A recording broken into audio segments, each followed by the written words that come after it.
I'm here at the Grand Theater in Shanghai, a home to classical musicians from across the country. Among some of the amazing musicians that have played here, Langlang is without a doubt one of the most famous. But not just here in China. His influence over classical music and composition has spread across the world.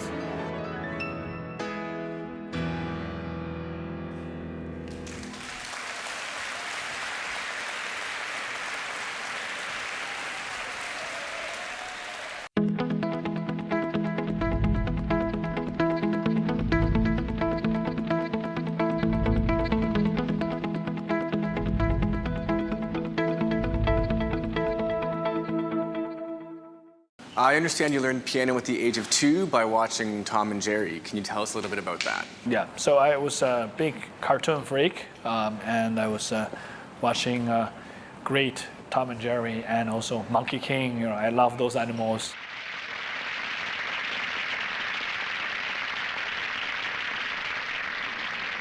And it was classical music in the background when they played the motion picture. So therefore, I always trying to play the same melody, same tunes from the cartoon. So that's how I started to play music. Your father was also a musician. I understand you went through a very intense training regimen as a child. Did it ever become too demanding? Was it ever too much for you to handle? In the beginning, I loved to play, and then I realized there are a lot of hard work, and then sometimes I felt a little bit get pushed into the limit. But then in the end of the day, when I start playing music, it's really one of the most beautiful things to do in life. It's happened a few times. I try to not playing, but then I just come back and always felt this is part of my life. At the age of 4, Langlang met his first piano teacher, Professor Zhu Yafen. Professor Zhu wasn't just his first teacher, but also a guide through his successful career. 郎朗不到4岁的时候，我就开始教他了，因为那个时候我在沈阳音乐学院，他呢是沈阳的孩子，那么他爸爸嘛就到处要找一个老师能教他的，他爸爸发现他是一个非常了不起的一个小天才了。爸爸是部队那个下来的专业的，所以呢都是这个大的筒子楼，这都是那个同事都是那。早上不许那么太早的弹钢琴，因为6点钟可以发声。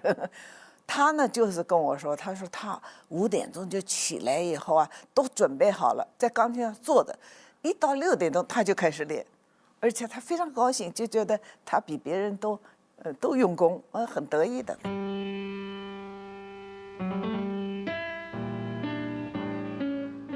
第一天来找我的时候吧，他爸说。我问他，我说郎朗，你为什么要弹钢琴啊？喜欢吗？我喜欢。那你怎么想的呢？我要当最好的钢琴家。Well, actually, I started loving the instrument when I was 5 already.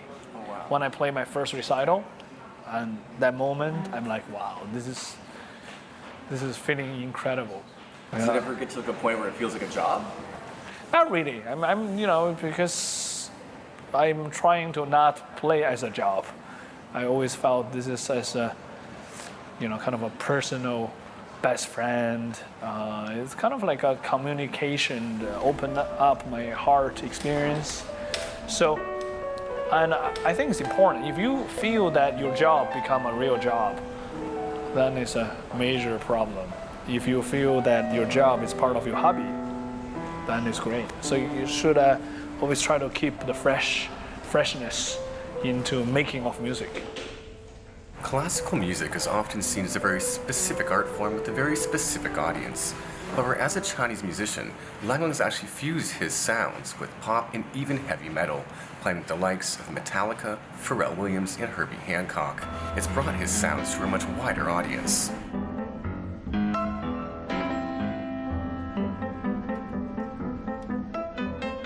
How do you manage to keep that creative process flowing and the inspiration going? I'm always trying to play different. I'm always trying to learn different repertoire and to play in a different style and to play in a different ways, to find new directions, new elements, and also teaming up with a different type of artists and to have a kind of a different view into, even though it's the same thing, but somehow when you work with a different artist, it gives you another inspiration.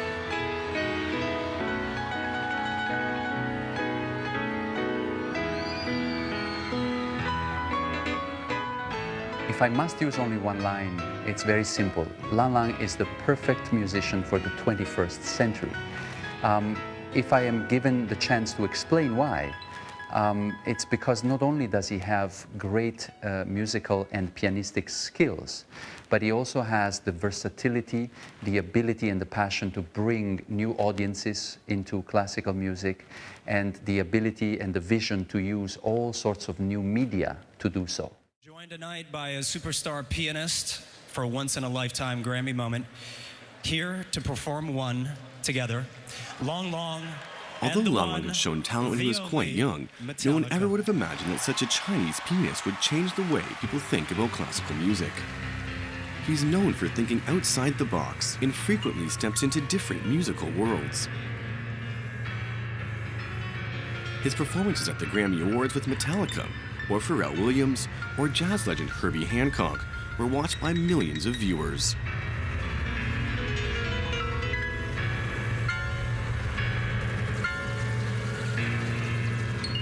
In our classical music repertoire, like, you know, Prokofiev, Rachmaninoff, Liszt, well, I mean, or Bartok, I consider them as the heavy metal composers. Play Prokofiev third piano concerto or like Rachmaninoff third piano concerto, those are like heavy metal, but of course, without electric. I remember the first rehearsal we had in Los Angeles with Lars, with James, you know, with Kirk.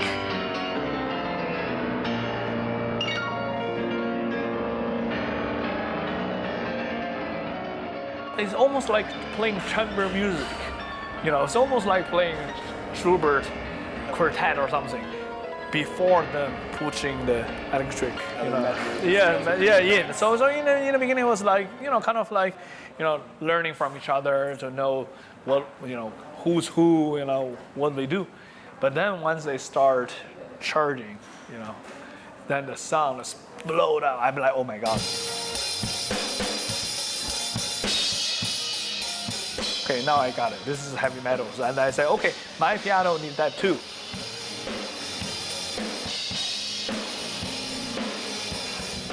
You know, I need some electric stuff also. Yeah, so we had electrified, of course. Otherwise, I cannot match them. Really? Like foot pedals and all that? And yeah, I mean, we need you know, to make sure the sound is also has a metal sound. That's cool. That kind of sound. 刚开始我也想过，我说这样好不好？但是我后来发现，他在这个过程中，他还是追求比较高水平的艺术的。古典音乐是西方的东西，但是他也做到这么高的水平啊，被世界所认证哈。我有一次碰到一个美国的钢琴家，他就说了一句，他说郎朗与众不同的，他把古典音乐这个和现代的东西结合起来，就是感觉到好像是他跟上时代的要求，做了很多对古典音乐跟别人不同的一些，而没有离开他的一个整个艺术的这个规范和标准。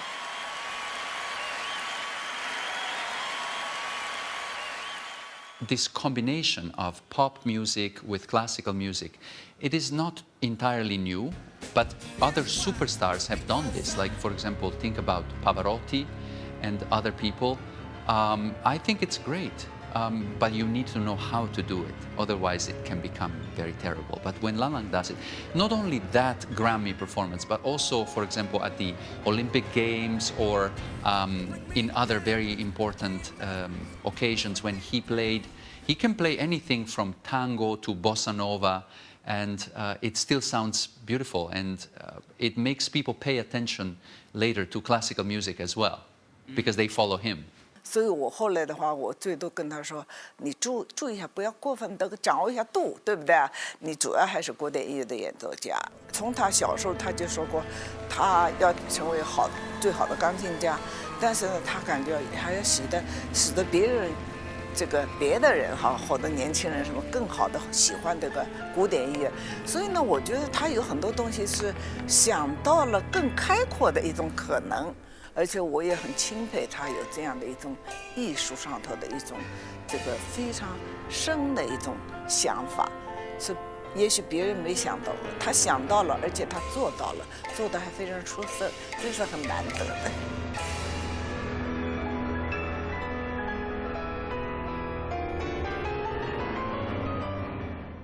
From Buckingham Palace to the White House, Langlang has performed all over the world. However, for each of his shows, he always tries to show certain Chinese elements, representing both his heritage and culture.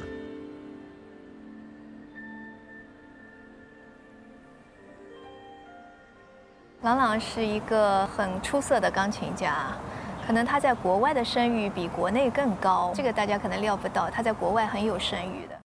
What's Langlang playing? Oh, I think you'll be surprised by what he's playing.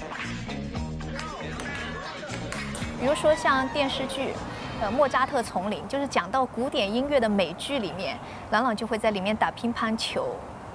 对，他会作为一个人物，然后里面的那些搞古典音乐的人，就会说，郎朗也在这里呀，哈。所以郎朗在西方其实是一个古典音乐的符号了。You're pretty famous here in China. You're up there with the likes of Yao Ming and Jackie Chan. Do you feel the need to represent Chinese culture, the Chinese spirit in your sound? I mean, for me, I feel very honored when I, sharing culture as a Chinese to the worldwide audience. I think being a musician is really the best profession we can have. It's like ambassadors, culture ambassadors, and especially today, I think the world needs more understanding between people, and musicians can do much more to bring good culture and good music into different corners of the world. 他弹琴很激烈的那种哈，动作也比较多。那个时候很多人呢就觉得，但郎朗弹琴还可以，不错，但是动作太大的是有点做还是怎么的哈？因为他心里有音乐，你要让他首先就是要让他鼓励他这种对音乐的感觉爱好。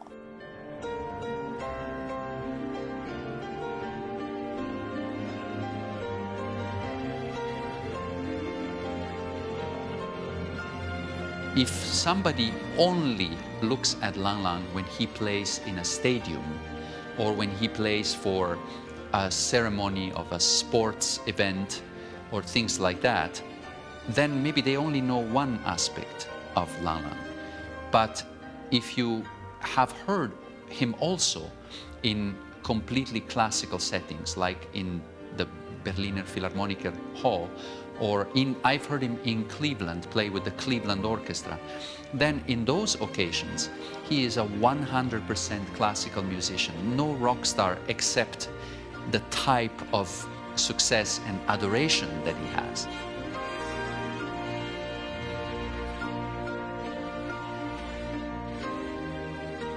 He's, as I said, very, very versatile.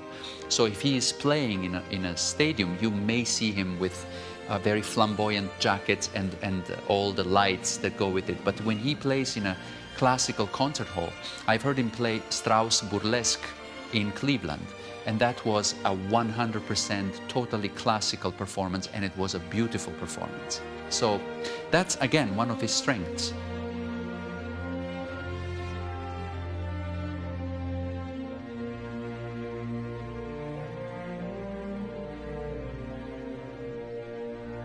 Do you find that some of the Chinese classical instruments have that sense of emotion, like the guzheng or the guqing? They're very sensitive instruments. They're almost philosophical in their own sense. Do you find that's a very Chinese way of looking at music? Is adding this whole philosophical idea, this whole emotional sense to the note? Yes, I mean for Chinese musicians, when you see them playing, it's not just about the sound, but it's very often where are the sound travels, so when they play, whether, because my father used to play erhu, so when they play the note, they always kind of like lean towards, to the next phrase, and then if you see guzheng, particularly, especially a girl, when they play so beautiful, when they're Floating in right? and that's like really inspirational for me when I do. Sometimes when I play, not only in Chinese music, but when I play music, I try to have that kind of a connection, the floatingness, in a way that they play with their body. When my father learned Chinese music, he's not just play erhu. He learns Chinese flute, bamboo flute. He learned all sort of other string instrument and percussion, and so it's it's similar to the 17th century of Europe. And now, today when we're, as a classical musician, we have so many great works, so much to do. So we don't intend to compose so much in this time of era. But I think in the future, I'm trying to, maybe compose some short pieces and to show some the things I get from, everyday life or the things I learn from those great melodies, harmonies, and try to, kind of compose something my own. Yeah. For about a decade, Langlang has contributed to musical education worldwide. In 2008, he founded the Langlang International Music Foundation, aimed at cultivating tomorrow's top pianist, championing musical education at the forefront of technology, and building a young audience through live musical experiences. 因为他是个那么好的钢琴家，所以他教小孩的时候啊，最主要的是音乐上的一种启发和一种鼓励。所以孩子们有的时候听了他上课，比如说这小孩子有的很小，但是给他们的那种震动啊，那种鼓励是非常很长久的在那。Each phrases are kind of like different characters, and every time when I go to a high school or when I go to a middle school or elementary school, I always try to describe some storylines behind the note and to let them to feel this is not just one character, it's millions characters behind the notes, and each note has a meaning of life, and you cannot just push down the note, just play correct sound, but you have to use your imaginations and your way of creativities to make every note alive. As someone like such a comprehensive musician, someone who studied just so comprehensively, he's traveled the world playing music, do you have a certain philosophy you adhere to in terms of music? Do you have a certain way of looking at music? Yeah, I think for me, music is the best way of express our thoughts and hearts. And no matter what you do, the most important thing in music is emotions. And whether classical music or other genre, you have to bring your true, sincere emotions out from your performance. And if you don't have that, then no matter what you do, it's kind of a meaningless. That's philosophy. With the 70th anniversary of the People's Republic of China here, we've sat down with one of the country's most prolific musicians. Langlang's influence has already been felt here in China, and his impact is now being spread across the world to theaters and stages all over. Hi everyone, I'm Langlang. You are watching Shanghai Eye.